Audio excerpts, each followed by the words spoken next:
Другая кніга цароў, раздзел 18.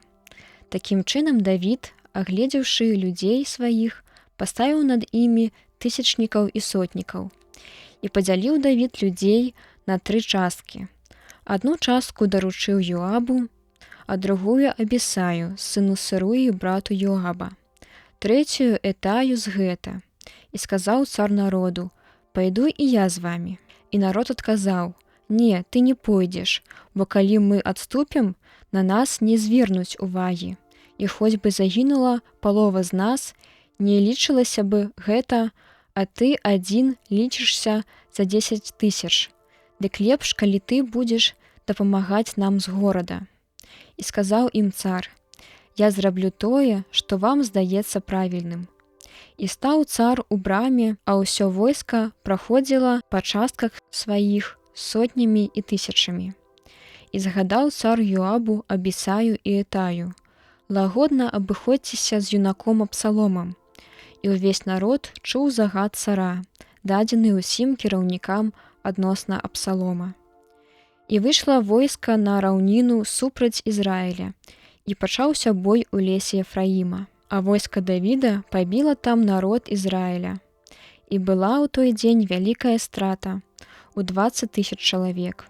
А бой там пашырыўся на ўсю ваколіцу, і лес у той дзень загубіў народу значна больш, чым меч. І здарылася, што Абсалом, едучы на муле, сутыкнуўся з паслугачамі Давіда. І калі мул пабег пад вялікі і сукаваты дуб, і заблыталася галава Абсалома ў дубе, і павіснуў ён між небам і зямлёй, а мул, на якім ён сядзеў, пабег далей. І хтосьці ўбачыў гэта і паведаміў Йоабу, кажучы: «Бачыў я, што Абсалом вісіць на дубе». І Йоаб сказаў чалавеку, які аб гэтым паведаміў яму: «Калі ты бачыў яго, чаму ты не забіў яго на зямлі? А я даў бы табе 10 срэбраных сікляў і 1 пояс». Ён адказаў Йоабу: «Нават калі б на рукі мае ты палажыў і 1000 срэбнікаў, я ніколі не падняў бы рукі сваёй на сына цара. Бо чулі мы, як цар загадаў табе, Абісаю і Этаю, кожны з вас павінен ахоўваць юнака Абсалома. А калі б я супраць сумлення свайго учыніў несправядліва, а ніякая справа не можа быць утоена ад цара, ты сам выступіў бы супраць мяне». І сказаў Йоаб: «Не хачу так марудзіць з табою». І ўзяў ён у руку сваю 3 стралы і ўбіў іх у сэрца Абсалома, калі ён яшчэ жывы вісеў на дубе. І падбеглі 10 юнакоў, збраяносцы Йоаба, і, б'ючы, забілі яго. А Йоаб затрубіў у трубу, і народ пакінуў пераследаваць Ізраіль, які ўцякаў, бо Йоаб стрымаў людзей. І яны прынеслі Абсалома і кінулі яго ў лесе у вялікую яму і накідалі на яго вялікую кучу камянёў. А ізраільцы ўцяклі ў свае палаткі. А Абсалом, калі яшчэ жыў, паставіў сабе магільны камень у даліне царскай, бо сказаў ён: «Я не маю сына, які б збярог памяць імя майго». І назваў ён помнік імем сваім, і аж да гэтага дня называецца ён Яд Абсалом. А Ахімаас, сын Садока, сказаў: «Пабягу і паведамлю цару, што Господ аказаў яму законнасць, вызваляючы яго ад рукі ворагаў яго».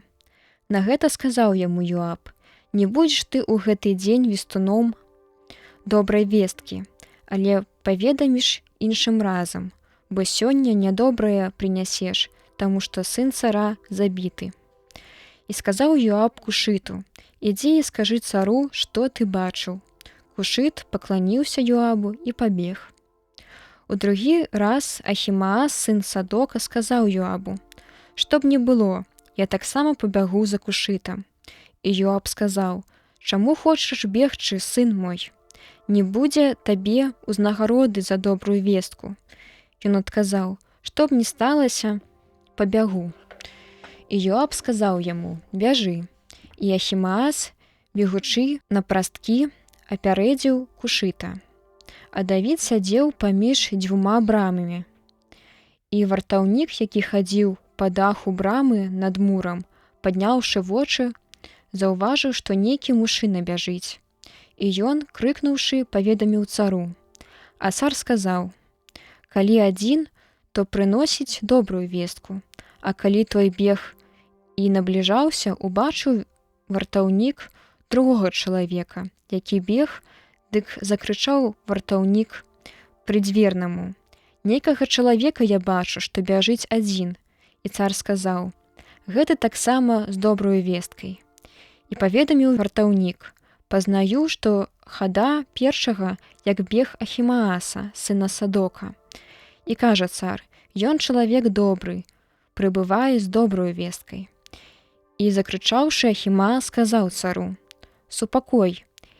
І, пакланіўшыся цару да зямлі, сказаў: «Да праславёны Господ, Бог твой, які аддаў людзей, што паднялі рукі свае на гаспадара майго цара». І цар спытаў: «Ці добра з юнаком Абсаломам?» І Ахімаас адказаў: «Бачыў я вялікае змяшанне, калі паслугач цара Йоаб пасылаў паслугача цара і мяне, паслугача твайго, але не ведаю, што там было». Загадаў яму цар: «Адыдзі і стань там». І калі той адышоў, стаў збоку. І прыйшоў Кушыт і, падышоўшы, сказаў: «Добрую прыношу вестку гаспадару майму, цар, бо рассудзіў на тваю карысць сёння твой Господ, выбаўляючы цябе з рук усіх тых, якія узбунтаваліся супраць цябе». І спытаўся цар у Кушыта: «Ці добра з юнаком Абсаломам?» Адказаў яму Кушыт: «Хай будзе ворагам гаспадара майго цара і ўсім, якія зламысна паўсталі супраць цябе, тое самае, што і юнаку гэтаму». І задрыжэў цар і пайшоў у верхняе памяшканне брамы і плакаў. І калі ішоў, так гаварыў: «Сыне мой, Абсаломе, Абсаломе, сыне мой, сыне мой, лепш бы я памёр, чым ты, Абсаломе, сыне мой, сыне мой».